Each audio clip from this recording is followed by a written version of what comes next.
Before we get going, it's really amazing what the Atlantic Council team has pulled off. Usually we applaud the team at the end of the day, but they've been here all week.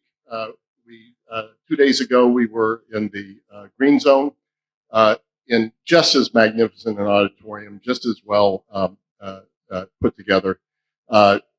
And to set that up and then to have to set this up is quite a feat. But beyond that, they've been working throughout the week in the Energy Pavilion. Our ARST, Rockefeller Foundation Resilience Center, has been working in the Green Zone. We've got 7 or 8 programs and centers active here: Middle East, Latin America, Africa, geotech. And so we've been all in on this. And I just wonder if you could give a round of applause to Landon and his team, Avetta and their team, everybody involved in this. It's been amazing.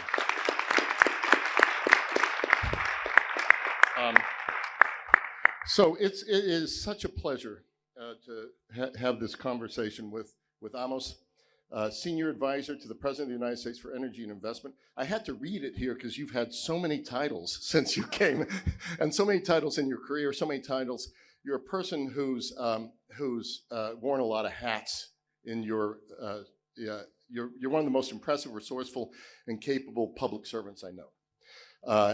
And we've known each other a long time, Amos. Personal friend, former board member of the Atlantic Council. We've got a packed house. People are always interested in hearing what you have to say. So I think we'll get started. Like a lot of people of great capability and capacity, you keep taking on more tasks, and you keep. And so let's start by talking about your relatively new job and about the importance of global connectivity for economic growth and enabling the transition to clean energy. I talked to Amos about what we could talk about, and he says, well, you can ask whatever you want to ask, but I'm going to answer whatever I want to answer. And so this will be an interesting conversation. But he's been involved in the situation with Israel and Gaza. He was involved in the situation in Ukraine, particularly the energy elements of this, where Vladimir Putin has done a lot of harm to the world, but one of the things he did was accelerate the energy transition of Europe. But let's get started with, first of all, talking about your role. It seems to have evolved from a focus on the security of energy and supply management toward a more holistic approach, which is inclusive of energy infrastructure and economic interconnectivity. So first of all, has this sort of job ever existed in the White House before? A little bit of history on how it came about and what you see as your primary priorities, and then we'll get into some of the details.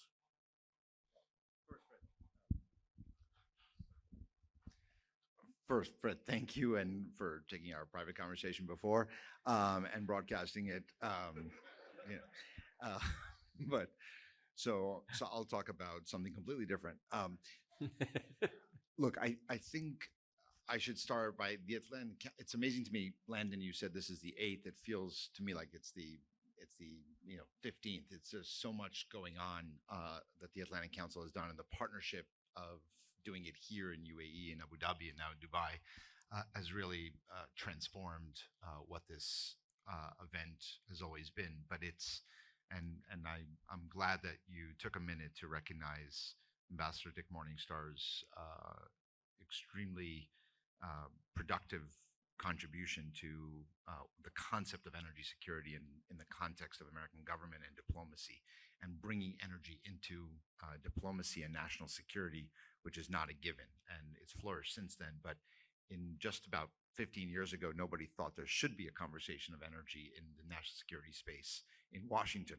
The rest of the world figured it out about 30 years earlier, but in Washington, Dingus, I'm really grateful that you, first of all, named something after Dick Morningstar and recognized him here. I think this is probably one of the first ones that he has not attended. So I'm really grateful for you for doing that. Look, this role, no, it has not existed before in the White House, and it demonstrates how much the president is emphasizing the holistic approach to the focus on what is our work on climate change and responding to a climate emergency. And I'll take a minute just to say what I think in my mind, what I think that means. We've when we want to look at, we're here at COP where we originally talked about things about COP in the context of what are the communique at the end, what are the NDCs, what are countries agreeing to as far as what are the setting the goal, the longer term goal, and then setting some milestones on the way to that goal so that we don't just talk about 2050 without saying, okay, but what's going to happen in 2030 and in 2035 and 2040? If you just leave it at 2050, it becomes a little bit pointless. So that really was the main aspect of what COP's about. And what it's transformed into is looking at COP as really how do we get to that kind of a world where now that we see that it's possible to reach net zero, but it also suddenly dawns on us, we caught the bus, right? As far as convincing the world that this is what we have to do. Now it's really, how do you do it? And the energy system is a really complicated system, global system, that is not so simple to just simply unplug from one system and just say, oh, it'll take 20 years. It'll take 20 years. It actually is really complicated. And one of the things that makes it really difficult is how do you do it across the board, regardless of income level? And it's one thing that you can do things in the United States, in UAE, in Germany, in Denmark, in China. It's another to do it in countries that can't afford to do the same thing. So how do we have a holistic approach to say that the work we have to do, one, has to be across the board, two, doesn't have to be just focusing on deployment of renewable energy and storage, but rather what are the other pieces of infrastructure that need to be built in order to enable that kind of investment? Because if you don't have the rail and the transmission and the ports and dry ports and how to connect the cities to the rural areas, all those things have to be connected. And by the way, if you don't have the connectivity to 5G and have the telecommunication side of it so that you can use and utilize the advancement in technology that the new energy system has, if you can't implement that in places that don't have the digital connectivity, then you're not going to be able to reach that goal. So how do you look at all these pieces? And what the president has asked me to do is to say, okay, how do we bring a holistic approach? How do we bring our G7 partners together, which is where we launched a lot of this new kind of effort, and then bring more and more partners as we go along. And I think it culminates in what the UAE announced here on Friday, which is Altera, which is saying, okay, we got to put the money towards this goal of net zero, but it has to be invested in a broader set of locations, and it has to have a cost of capital that enables the investment in countries where right now the cost of capital is what prohibits the investment itself. So these are a lot of different pieces, and if we're going to be successful, the thought was that we would have that I would try to see if I can bring the different parts of the U.S. government, the different agencies that are all doing great work, and to all coordinate towards one goal, while doing the same thing with our friends and allies around the world. I guess two things. In this effort, what do you think success will look like and over what period of time we'll see it? And in that context, how does this COP28 fit in? You've seen the various media controversies about this. Some have called it a divisive COP because of the issue of fossil fuels and climate. Others have called it an inclusive COP, that you can't get to the solutions we want to get unless you bring all of these actors together. So two things: what is, in your own role, what does success look like over time? And then secondarily, how do you think this COP28 will be remembered, if you don't think it's too early to talk about that? I think what success looks like is if we took, this is the stock take COP. If we have a stock take that doesn't have to be announced as a stock, but we keep taking stock as we should, and as we move forward, we see that the percentage of invested dollars are distributed more equally around the world, one. Two, that we're actually building infrastructure that will enable investment, whether that's hard infrastructure or it's the deployment of actual energy infrastructure. And if we've been able to do those two things over the next few years, then I think that will be, for me, that will be seen as success. If as a result of that, we're actually narrowing the gap between developed and developing economies on both deployment and viewpoint, and a feel that everybody is in this together. So I think that will be, for me, that will be the success. I'll add one aspect to that I haven't mentioned before, and that is Landon talks, and Fred, you really started this at the Atlantic Council on energy security. And it used to be, a few years ago, somebody said to me, well, energy security is code word for fossil fuels. So there's the climate world of energy and there's the energy security. To me, if we're still doing that today, that's not a success, that's a failure.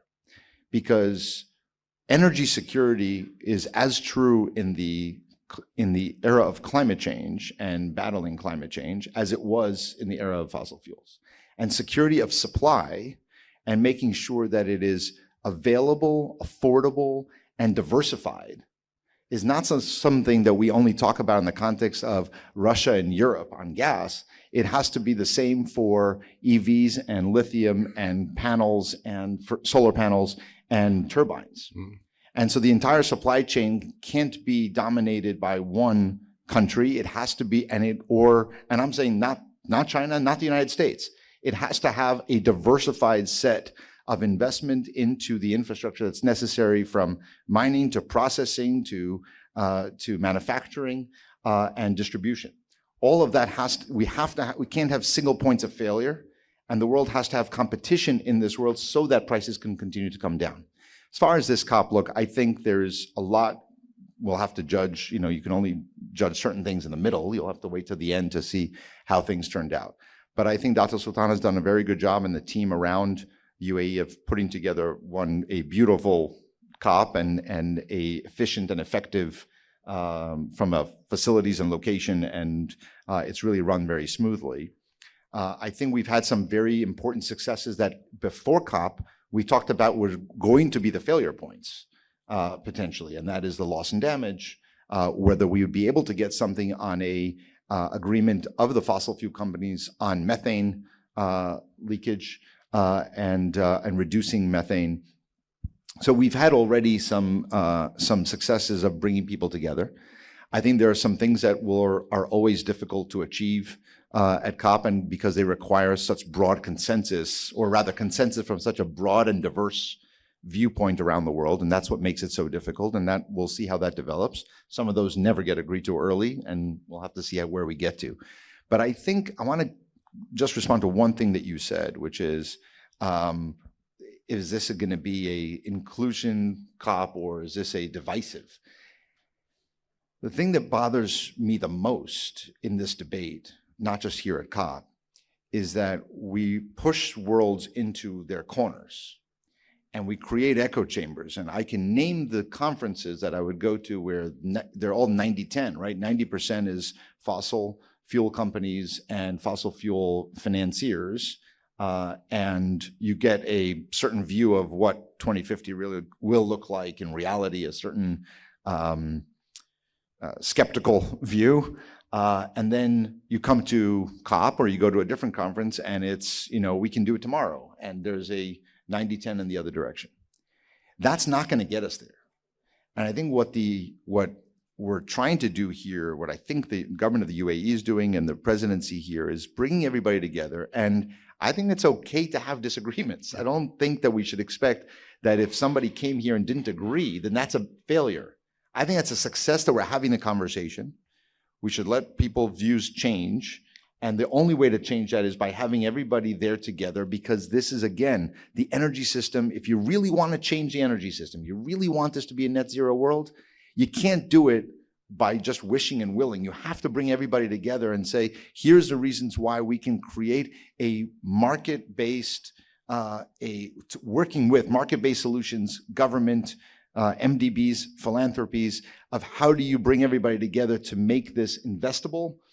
And then maybe the fossil fuel companies will say, okay, I need to start investing more into this part of it, because that's not just investing in my disruption, but it's investing in where the future is going to be. And that's when we get to success. Yeah. When everybody's rowing in the same direction. We won't get there right away. I think that's okay.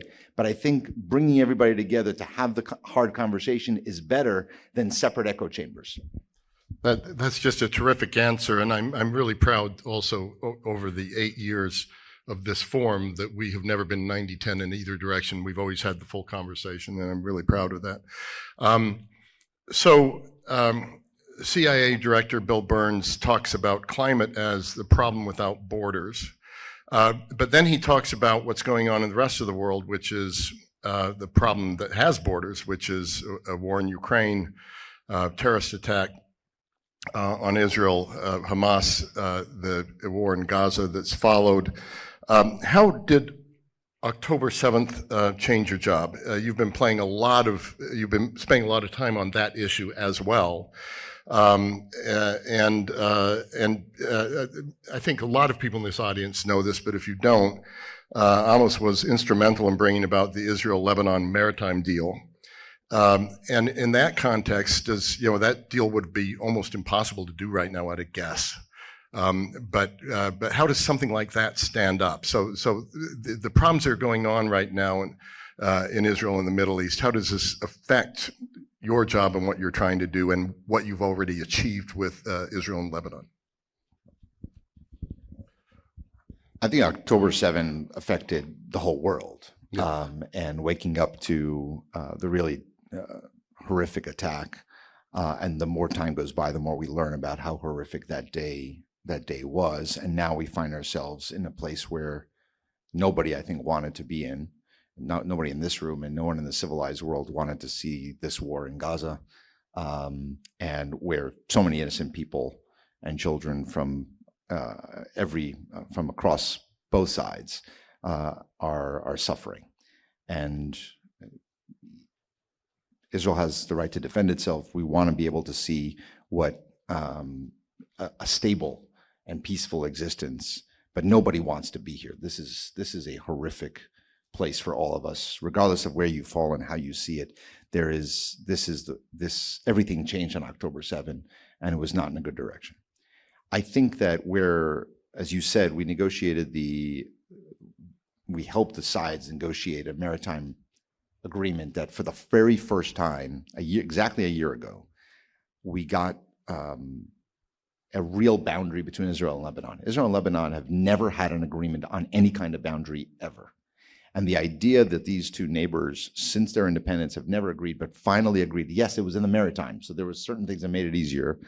But it was still fairly difficult, and it was 14 years of multiple envoys from different countries trying to get there, and we finally got there. I think my success was based on the fact that I was one of those failed attempts in the past. So sometimes when you fail something, you come back and you learn from that.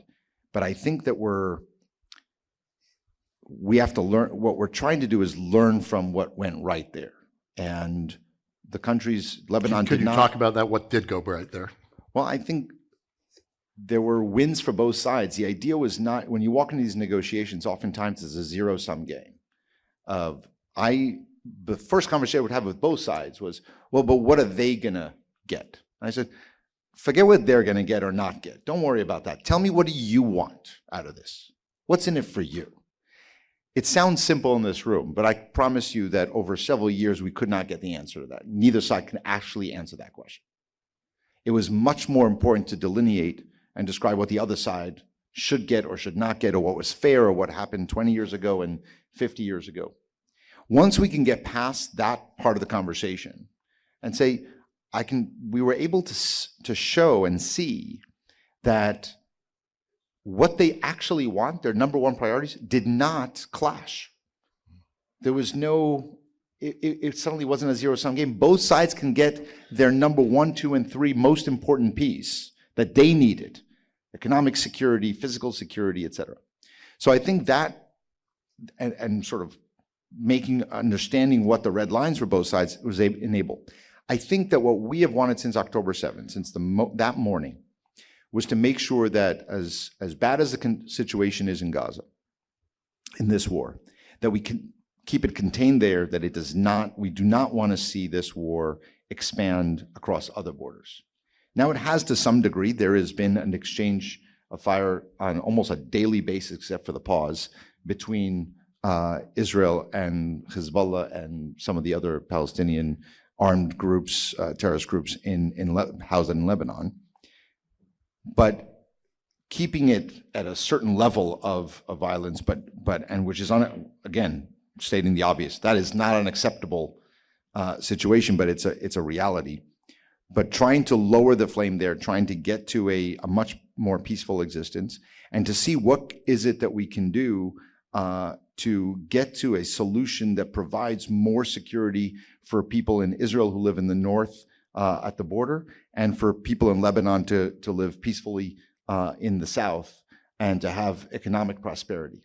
The thing that I learned the most from what we did in the Maritime Agreement and other agreements around the world that I've been involved in is there's a key element of economic prosperity that we have to integrate, and I'm a believer not just in energy security being part of national security, but economic prosperity has to be part of national security.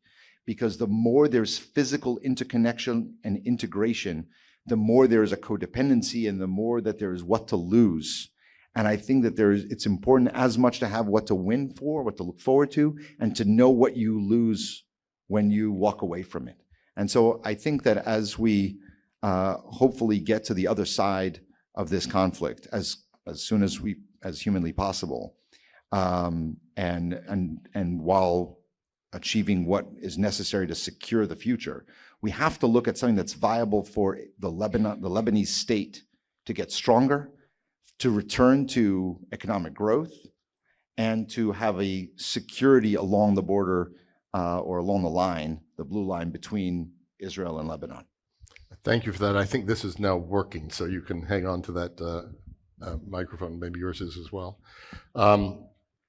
So you've been a champion in the White House for normalization with Israel through the Abraham Accords, something that the Atlantic Council has spent a lot of time on. In fact, the week of the terrorist attack, we had to bring our team out of Israel. Ministers from the normalization states were on their way to Israel for a conference that we were holding that would have been focused on economic integration. President Netanyahu would have been part of it. Ministers from the region would have been part of it. So there are some real human victims, but this is also a victim of this. You know, and our Middle East program is working with the Jeffrey Taupin's Foundation, led by Will Wexler, has done a lot of work on this. You were also involved in an effort that seemed to be growing closer with Israeli-Saudi normalization. You said you hope you get there. What is the path back to that? Is there a path back to that? How much damage has this situation done for all of that hope? Look, we've had examples of what is positive momentum and the kind of future that this region can have. And I think that in the previous administration, the great work that was done on the Abraham Accords and the remarkable decisions that were made by the government here in the UAE and Bahrain and Morocco to take a step towards a different kind of future, and to understand that if we want to focus on real existential crises of the day of climate change and economic disparities around the world, that's what we should all work on together. And the vision that President Biden has insisted on since the day he came into office is to focus on a regional integration. It has to be the path. And strengthening what was done in the Abraham Accords and expanding and looking at what other kind of agreements that we can make. I think that the United States has always wanted to see throughout multiple generations and administrations a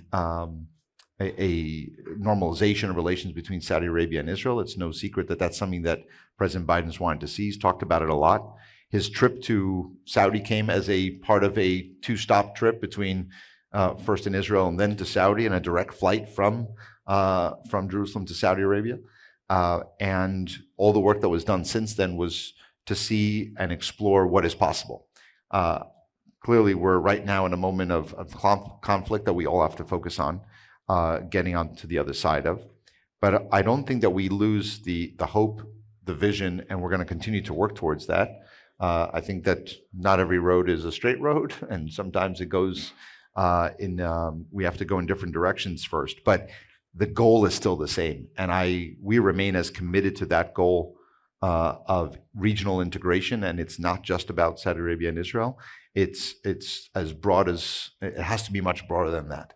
If we all can focus on those kinds of solutions that also use that momentum to then support how we can better the lives of Palestinians in the West Bank and Gaza. How do we use that momentum to create a atmosphere that is the opposite of where we're going now, of increasing hate speech and increasing demonization of the other side, and get back to starting to talk about what it brings us together, what unites us, and the same fears, hopes, and dreams that people on all sides of this region have, that are no different than they are in the United States, Europe, South America, or everywhere. We want to have a better life for our families. And I think that all has to be together. So I don't think that we're changing directions. I don't think this conflict should do that. In fact, this conflict should be a doubling down on reminding us that if we don't go towards regional integration, peace, and security, this is the alternative. These are the two options that the world is facing and this region faces. And I think it's an overwhelming choice to choose the path of integration, peace, security, and prosperity. That's a very powerful answer. Thank you, Amos. Let's try to get a couple of questions in the time that we've got left. Let's pivot back to energy. President Biden talks about inflection points quite a bit, and I wonder if you can talk about the energy inflection point we're in and the relationship between energy interconnectivity and energy security in the emerging energy system. And how does it shape U.S. energy security priorities moving forward? As you said, for a while, energy security, that term almost went off our screens, and it came back pretty powerfully with the war in Ukraine, Putin's war in Ukraine. And you've said in an interview that the U.S. should learn from what we went through in the oil and gas energy space as we transition to an energy market. What do you mean by that? Well, I think I had this conversation with Halima here in January.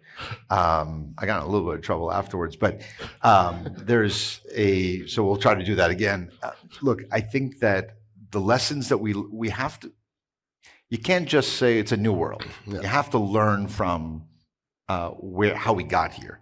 And I think that the 20th century taught us a lot of lessons about energy security and security of supply, and it started in the 1970s with OPEC, and then we saw what happened in Europe and the dependency on gas that for most people came on the international media stage as the invasion into Ukraine happened. But in reality, this is what the pipeline wars of the 1990s, the direction of where hydrocarbons were going to go, in which direction, that were all about geopolitics.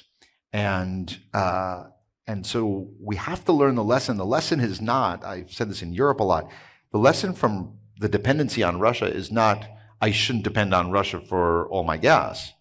That's the wrong lesson. The lesson, I shouldn't depend on my energy on a single source or majority of it on a single source, and I shouldn't have a single point of failure in my supply chain. And that was true on oil, and it was true on gas, and it is now true on renewables, and it's true on nuclear fuel for I'm happy to see a new enthusiasm for nuclear power with new technology, but my nuclear fuel has to be in that conversation, and in my electric vehicles and my critical minerals and the entire supply chain. The lesson from the 20th century is build a well-diversified world and an economic structure. And I think we have such an amazing opportunity because you're building something new. So why would we slip right into the same bad habits of it's a little bit cheaper to do this and I'll buy what's cheaper and I won't invest in what may be a little bit more expensive, but it'll actually be something that is more secure. And I think that's where that is good money spent. The question becomes, who should spend that money? And I get that, because why should a company say to its shareholders, I'm going to spend more money, and I can't really articulate what the amortization is of that extra cost. And when I go to the investment committee, they're going to say, no, that piece is cheaper. Buy the cheaper one. let the government figure out the other stuff. So we have to come together as governments and say, no, we're on the ground floor. It may not feel that way, but we're on the ground floor of the energy transition.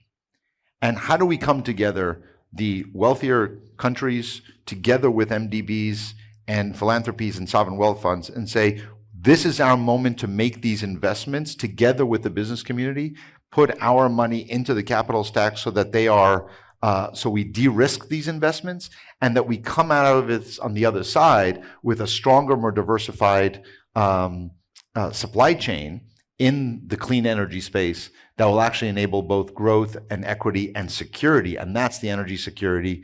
The concept of energy security of the future is in that space. And I don't think that answer will get you into any trouble. That was a brilliant answer. So we're running out of time. We've run out of time, but I'd like to end this with a question that is always one of my favorite questions for someone like you who has to deal with risks and opportunities.